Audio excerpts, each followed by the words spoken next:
Počaščen sem, da vas lahko pozdravim v galeriji Veronika v Kamniku, kjer se po tem glasbenem uvodu srečujemo z dejstvom, da je tudi črna barva, kot je bilo zapisano v povabilu ustvarjalkam in ustvarjalcem po celi Sloveniji, povabilu, ki ga je že v lanskem letu na nepoklicne likovnike v celi državi naslovil Javni sklad Republike Slovenije za kulturne dejavnosti in na kar smo se konec leta odzvali tudi na Gorenjskem, v Gorenjski regiji, kako rekel, čeprav seveda formalno nismo regija. Iz razpisa, ki ga je objavil v okviru Javnega sklada državnega gospod Tone Rački, učitelj in pedagog, si dovoljujem navedbe, ki jih je zapisal in ki so podčrtane, namreč, da črne ne prištevamo med barve, ker je ni v barvnem spektru, ni je v mavrici. Pri realističnem slikanju črni barvni pigment uporabljamo le za nijansiranje drugih barv. Nasprotno pa je pri ekspresivni uporabi barv črna enakovredna vsem ostalim, rdeči, zeleni, modri, oranžni, rumeni, vijoličasti in beli. Črno kot barvo torej lahko vidimo kot odsotnost svetlobe, torej tudi kot odsotnost barv. Lahko pa jo vidimo tudi kot zlitje vseh barv v temno maso, kot zgostitev svetlobe v materijo. Čeprav je ni v mavrici zapisal, je črna kot barvna snov še kako realna. V kombinaciji z drugimi barvami deluje odločno in agresivno, poživi barve v svoji soseščini in spodbuja barvno dinamiko. Izvor del in likovna postavitev razstave profesor Janez Šter, ki ga zdajle vabim, da nam nekaj besed nameni v zvezi s omenjeno selekcijo, izborom, postavitvijo in morda še čem. Prosim, gospod Šter.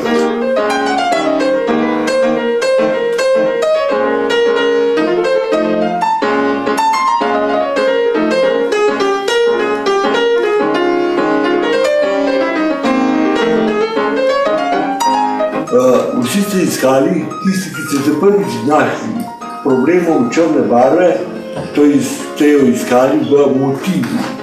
Pač motiv, ki ponuja črno barvo, ki jo uporabili in ste ga dali na platno, na papir ali na katerokoli podlago. Kakorkoli je tista črna barva predelovala noter, ste jo skušali poudariti, da ste dobili poudariti na tem, da je tudi črna barva. Nekateri ste pa črno barvo že imeli v svojem resorju, v svojem pominu in ste jo dali noter v del kompozicije. Nekateri ste jo kot črno-belo, kot risbo ali tako kot ornament, nekateri ste pa črno barvo kar lepo porabili za gradnjo svojega dela in ste dosegli pravzaprav tisto, kar je razpis hotel. Moja naloga je bila, da od vseh društv, ki je Tone naštel, izberem na razpolago tista dela, ki nekako zadovoljuje temu terminu, ki smo ga dali v razpis in ki nekako zadovoljujejo tudi, rekel, taj likovno majhen, taj tistim propozicijam, ki jih razstava hoče imeti. In to smo dosegli. Bi pa res postavil dve stvari, namreč. Tale galerija Veronika je zelo lep prostor. Je pa tudi uvedem nevaren prostor. Kajti, ko stopimo noter, naenkrat vidimo vso razstavo. In je treba te stike razporediti tako, da nekako tečejo. Da niso kot vojaki v vrsti, ampak da nekako gredo eno za drugo in vsa ta stena, vsa ta posamezna celota oblikuje po svoje. Ko boste imeli čas po razstavi ali pa kasneje, boste videli, da smo skušali na vsaki steni dobiti en poseben izraz. Nekje je črna čisto primarna, nekje se dela samo kot odsev svetlo-sive, nekje se daje samo kot odsev govora črne barve s svetlobo ali pa drugje kot prisotnost črne barve v naravnem okolju. Zanimivo je, da ta razstava pokazala, da vas je črna barva nekako potegnila v abstraktne slike. Tudi tam, kjer ste slikali normalno, take prizore, kot jih radi slikate, ste šli malo abstraktno. V sami razstavi sem pa postavil eno samo os. Vedno se mi postavi v vašem razstavišču Veronika, ki je zelo primerno razstavišče, dvoje. To je prva stena. Ta dvorana je oblikovana kot nek gledališki ambient. Tukaj ste na prvi steni ob klavirju, ob zavesti dogajanja bolj pomembno. In pod zavestjo ponovadi postavim na to steno tisto, kar je, rekel, ne najboljše, ali pa najboljše, ali pa tisto, kar je najbolj pomembno, da povemo. Tu je Piškoberov je ta modiglianovski portret s klobukom, s črnobarvnim, s katerim črnote.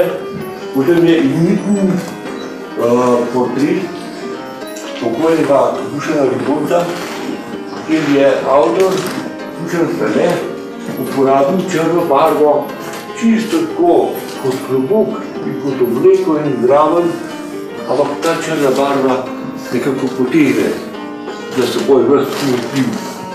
In tukaj je črno-bela portret, črna, ki poroteva nek obraz na vzven.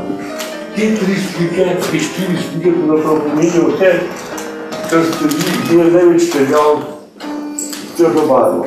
Kako jo uporabiti, kako jo projicirati, kako jo poudariti in kako iz temine potegniti objekt ven. Prav nasproti, na drugi strani gore pa slika je na abstraktni način.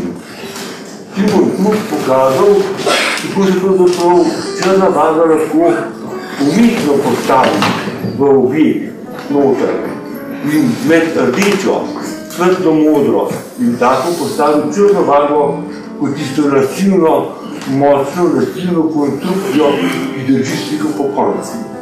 Vmes je pa ogromno nijans, kjer ste se borili s črno barvo tak na svoj način. Marsikdo, ne samo vi, tudi obiskovalci se bodo srečali s posebnim fenomenom. Ne samo barva, ampak tudi črno je barva. In to je vaš izziv. Za vse obiskovalce, ki bodo prišli sem pogledati, je to velik izziv. Jaz pa želim, da bi republiški selektor, ki bo prišel to gorenjsko razstavo pogledati, da bo našel veliko del ali izbral dela, ki so za slovensko razstavo, za vse slovensko razstavo, vse zadnje vidimo se tudi Prešernovemu prazniku, da bi takrat izbral res tiste, ki bodo predstavljali Gorenjce v najboljši luči. Vsem vam pa hvala lepa.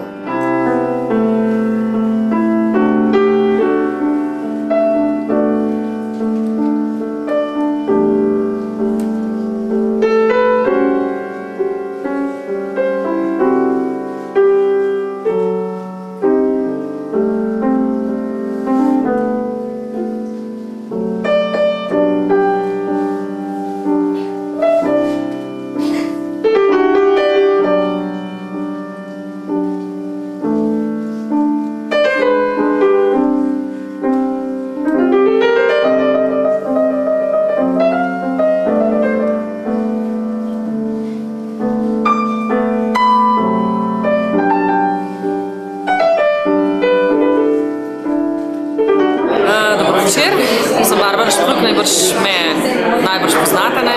Zaradi me že od leta 2002 oziroma 2003 ni bilo več na sceni, zdaj se pa ponovno nahajam.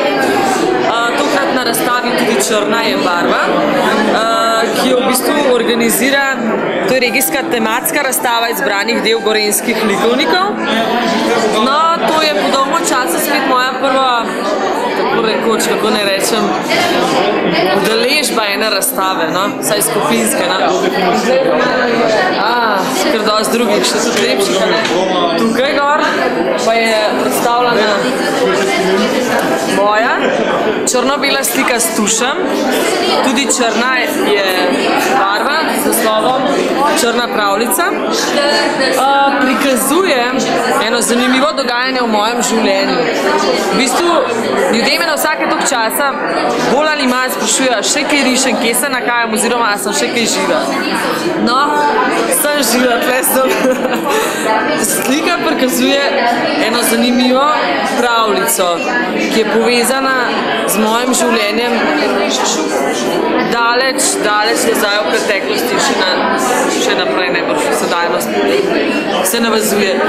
Kot deklica sem rada hodila k maši, to je bila moja zatočišče. Prav tukaj vidimo cerkev na sredini, okrog te cerkve pa so hruške, jabolke in grozdje in vse živo. In jaz sem kot majhna deklica rada hodila k pevskim vajam, predvsem pa v šmarnice, mislim na šmarnice, kako že. K šmarnicam, ja, to je prav, k šmarnicam. In tukaj not je pa ena moja pravljica, moje življenje. Iz dneva v dan, iz sobota na soboto sem čakala te pevske vaje, ki jih je takrat vodila Marija Dular. Kasneje se pa ta pravljica prelevi iz te hiše, ki jo predstavlja cerkev, v drugo okolje.